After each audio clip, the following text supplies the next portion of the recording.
सर्वमंगल मांगल्य शिवे सर्वार्थ साधिके शरण्य त्र्यंबके गौरी नारायणी नमोस्तुते। आज है तीसरा नवरात्र यानी माँ चंद्रघंटा की स्तुति करने का दिन।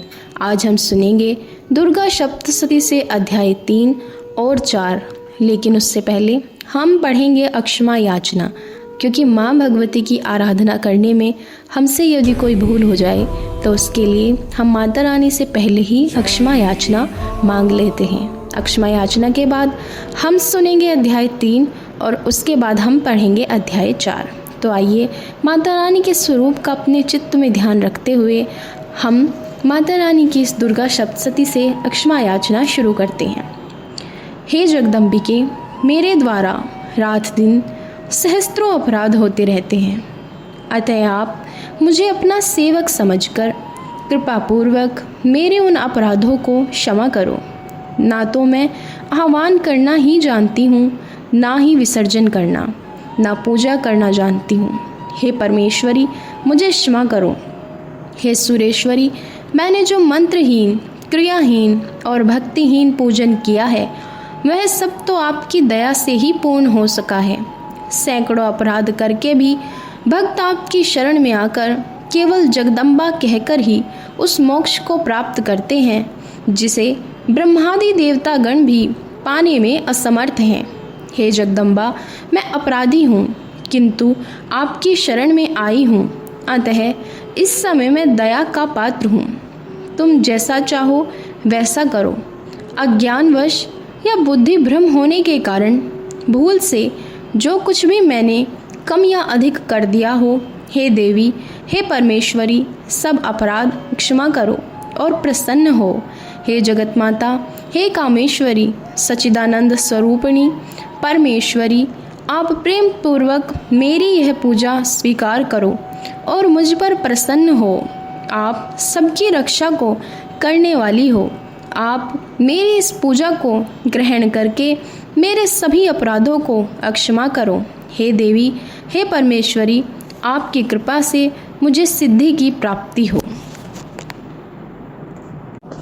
अब हम सुनेंगे सेनापतियों सहित महिषासुर का वध। महर्षि मेधा ने कहा, महिषासुर की सेना नष्ट होती देखकर सेनापति चिक्षुर क्रोध में भरकर देवी के साथ युद्ध करने के लिए आगे बढ़ा। वह देवी पर इस प्रकार बाणों की वर्षा करने लगा मानो सुमेरु पर्वत पानी की धार बरसा रहा हो, परंतु देवी ने अपने बाणों से उसके बाणों को काट डाला तथा उसके घोड़े और सारथी को मार दिया। साथ ही उसके धनुष और उसकी अत्यंत ऊंची ध्वजा को भी काटकर नीचे गिरा दिया। उसका धनुष कटने के बाद देवी ने उसके शरीर के अंगों को भी अपने बाणों से बींध दिया। धनुष, घोड़ों और सारथी के नष्ट हो जाने पर वह असुर ढाल और तलवार लेकर देवी की तरफ आया। उसने अपनी तीक्ष्ण धार वाली तलवार से देवी के सिंह के मस्तक पर प्रहार किया और बड़े वेग से देवी की बाईं भुजा पर वार किया, किंतु देवी की बाईं भुजा को छूते ही उस दैत्य की तलवार टूटकर 2 टुकड़े हो गई। इससे दैत्य ने क्रोध में भरकर शूल हाथ में लिया और उसे देवी की ओर फेंका। शूल को अपनी ओर आते हुए देखकर देवी ने भी शूल छोड़ा और उस असुर के शूल के 100 टुकड़े कर दिए और साथ ही उस असुर के प्राण भी हर लिए। चिक्षुर के मरने पर देवताओं को दुख देने वाला चामर नामक दैत्य हाथी पर सवार होकर देवी से लड़ने के लिए आया।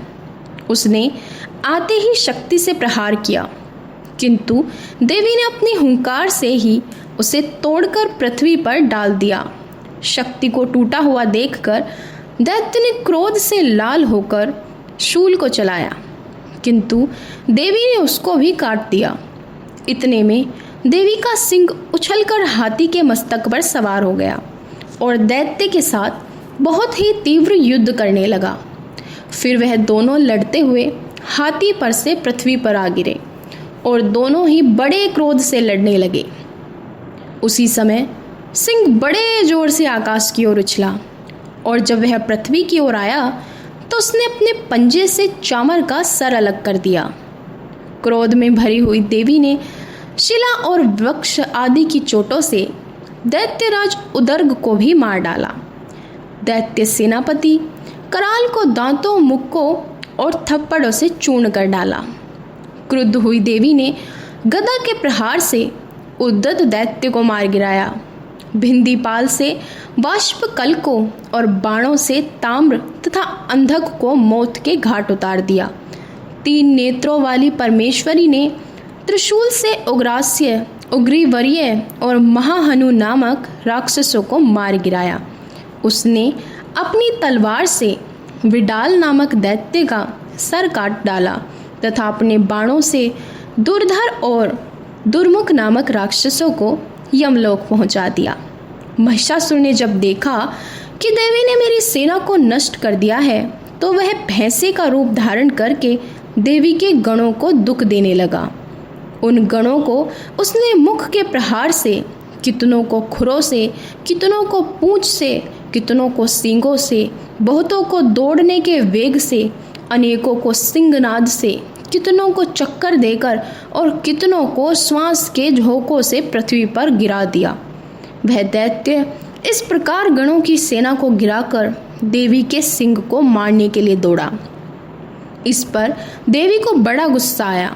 उधर दैत्य भी क्रोध में भरकर धरती को खुरों से खोदने लगा। वह सींगों से पृथ्वी को उखाड़ कर धरती पर फेंकने लगा और मुख से भयानक शब्द करने लगा। उसके वेग से दौड़ने के कारण पृथ्वी शुद्ध होकर फटने लगी। उसकी पूंछ से टकराकर समुद्र चारों ओर फैलने लगा। हिलते हुए सींगों के आघात से मेघ खंड खंड हो गए और श्वास से पर्वत आकाश में उड़ने लगे। इस तरह क्रोध में भरे हुए राक्षस को देख चंडिका को भी क्रोध आ गया। देवी ने पास फेंककर दैत्य को बांध लिया। महिषासुर ने बंध जाने पर भैंसे का रूप त्याग दिया और सिंह का रूप बना लिया। ज्यों ही देवी उसका सिर काटने के लिए तैयार हुई, उसने हाथ में तलवार लिए हुए पुरुष का रूप बना लिया। देवी ने तुरंत ही अपने बाणों से उस पुरुष को बींध डाला। इसके पश्चात वह हाथी के रूप में दिखाई देने लगा और अपनी लंबी सूंड से देवी के सिंह को खींचने और गरजने लगा। देवी ने अपनी तलवार से उसकी सूंड काट डाली। तब उस राक्षस ने एक बार फिर भैंसे का रूप धारण कर लिया और पहले की तरह चर अचर जीवों सहित समस्त त्रिलोकी को व्याकुल करने लगा। इसके पश्चात क्रोध में भरी हुई देवी बारंबार उत्तम मधु का पान करने लगी और लाल लाल नेत्र करके हंसने लगी। उधर बल तथा मद से क्रुद्ध हुआ दैत्य भी गर्जने लगा। वह अपने सींगों से पृथ्वी पर पर्वतों को फेंकने लगा। देवी अपने बाणों से उसके फेंके हुए पर्वतों को चूर्ण करती हुई बोली, ओ मूढ़, जब तक मैं मधुपान कर रही हूँ तब तक तू गर्ज ले। यूँ कहकर देवी उछलकर उस दैत्य पर जा चढ़ी और उसको अपने पैर से दबाकर शूल से उसके गले पर आघात किया। देवी के पैर से दबने पर दैत्य पुरुष रूप में भैंसे के मुख से बाहर निकलने लगा। अभी वह आधा ही बाहर निकला था कि देवी ने उसे अपने प्रभाव से ही रोक दिया। अब वह आधा निकला हुआ दैत्य युद्ध करने लगा। तब देवी ने अपनी तलवार से उसका सर काट डाला। इसके पश्चात सारी राक्षस सेना हाहाकार करती हुई वहां से भाग खड़ी हुई। सभी देवता अत्यंत प्रसन्न हुए तथा ऋषियों महर्षियों सहित देवी की स्तुति करने लगे। गंधर्व राज गान करने और अप्सराएं नृत्य करने लगी। बोलो भगवती अम्बे की सदा सदा जय हो। अब हम शुरू करने जा रहे हैं चौथा अध्याय, जिसमें है कि इंद्रादि देवताओं द्वारा देवी की स्तुति कैसे की गई। महर्षि मेघा बोले, देवी ने जब पराक्रमी दानव महिषासुर को मार गिराया और असुरों की सेना को मार दिया, तब इंद्रादि समस्त देवता अपने सर झुकाकर भगवती की स्तुति करने लगे। जिस देवी ने अपनी शक्ति से ये जगत व्याप्त किया है और जो संपूर्ण देवताओं तथा महर्षियों की पूजनीय है, उस अंबिका को हम भक्तिपूर्वक नमस्कार करते हैं। वह हम सबका कल्याण करे। जिस अतुल प्रभाव और बल का वर्णन भगवान विष्णु, शंकर और ब्रह्मा जी भी नहीं कर सके, वही चंडिका देवी इस संपूर्ण जगत का पालन करे और अशुभ भयों का नाश करे। पुण्यात्माओं के घरों में तुम स्वयं लक्ष्मी रूप हो और पापियों के घर में तुम अलक्ष्मी रूप हो। सतकुल में उत्पन्न होने वालों के लिए जो लज्जा रूप होकर उनके घरों में निवास करती है, हम उस दुर्गा भगवती को नमस्कार करते हैं। हे देवी, इस विश्व का पालन करो। हे देवी, हम तुम्हारे अचिंत्य रूप का किस प्रकार वर्णन करें? असुरों के नाश करने वाले तुम्हारे भारी पराक्रम का हम किस प्रकार वर्णन करें? हे देवी, त्रिगुणात्मिका होने पर भी तुम संपूर्ण जगत की उत्पत्ति का कारण हो। हे देवी, भगवान विष्णु, शंकर आदि किसी भी देवता ने तुम्हारा पार नहीं पाया। तुम सबकी आश्रय हो। यह संपूर्ण जगत तुम्हारा ही अंश रूप है, क्योंकि तुम सबकी आदिभूत प्रकृति हो। हे देवी, तुम्हारे जिस नाम के उच्चारण से संपूर्ण यज्ञों में सब देवता तृप्ति लाभ करते हैं, वह स्वाहा तुम ही हो। इसके अतिरिक्त तुम पितरों की तृप्ति का कारण हो, इसीलिए आपको स्वधा कहते हैं। हे देवी, वह विद्या जो मोक्ष को देने वाली है, जो अचिंत्य महान स्वरूपा है और तत्वों के सार को वश में करने वाले मुनिजन जिसका अभ्यास करते हैं, वह तुम ही हो। तुम वाणी रूप हो और दोष रहित ऋग तथा यजुर्वेदों की एवं उद्गीत और सुंदर पदों के पाठ वाले साम वेद की आश्रय रूप हो। तुम भगवती हो। इस विश्व की उत्पत्ति एवं पालन के लिए तुम वार्ता के रूप में प्रकट हुई हो और तुम संपूर्ण संसार की पीड़ा हरने वाली हो। हे देवी, जिससे सारे शास्त्रों को जाना जाता है, वह मेधा शक्ति तुम ही हो और दुर्गम भवसागर से पार करने वाली नौका भी तुम ही हो। लक्ष्मी रूप से विष्णु भगवान के हृदय में निवास करने वाली और भगवान महादेव द्वारा सम्मानित गौरी देवी भी तुम ही हो।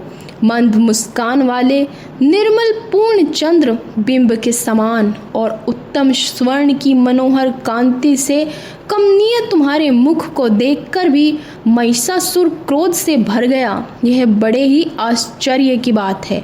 हे देवी, तुम्हारा यही मुख जब क्रोध में भर गया तो उदय काल के सूर्य की भांति लाल और तनी भौहों के कारण विकराल रूप हो गया। उसे देखकर महिषासुर के शीघ्र प्राण नहीं निकल गए।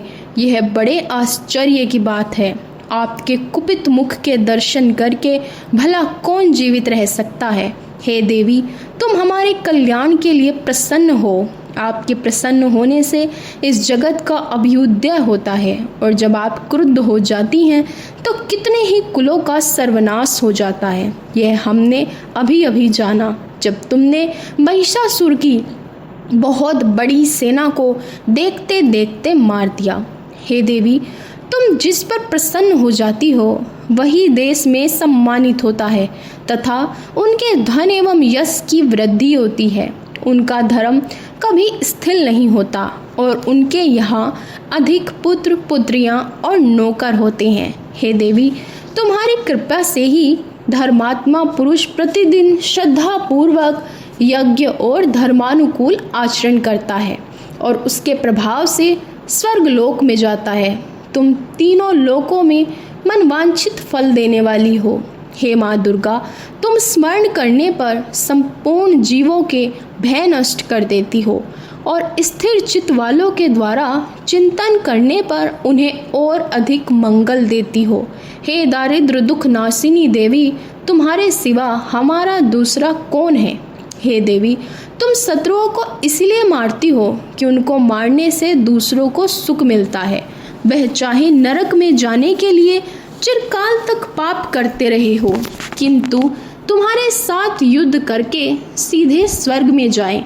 इसीलिए उन पर कृपा करके तुम उनका वध करती हो। हे देवी, क्या तुम दृष्टिपात मात्र से समस्त असुरों को भस्म नहीं कर सकती? अवश्य ही कर सकती हो, किंतु तुम शत्रुओं को अपने शस्त्रों के द्वारा इसीलिए मारती हो कि तुम्हारे हाथ से मर के वे स्वर्ग को जावें। इस तरह हे देवी, उन शत्रुओं के प्रति भी तुम्हारा विचार उत्तम है। हे देवी, तुम्हारे उग्र खड्ग की चमक से और त्रिशूल की नोक की कांति से असुरों की आंखें नहीं फूटी। इसका कारण यह था कि वे किरणों से शोभायमान तुम्हारे चंद्रमा के समान आनंद प्रदान करने वाले सुंदर मुख को देख रहे थे। हे देवी, तुम्हारा शील बुरे विचारों को दूर करने वाला है और सबसे अधिक तुम्हारा रूप है, जो ना तो कभी चिंतन में आ सकता है और ना ही जिसकी दूसरों से कभी तुलना ही हो सकती है। हे देवी, तुम्हारे बल की किसके साथ बराबरी की जा सकती है, तथा इतना सुंदर रूप भी और किसका है। हृदय में कृपा और युद्ध में निष्ठुरता, यह दोनों बातें तीनों लोकों में केवल तुम्ही में है। हे माता, युद्ध भूमि में शत्रुओं को मारकर तुमने उन्हें स्वर्गलोक में पहुंचाया है।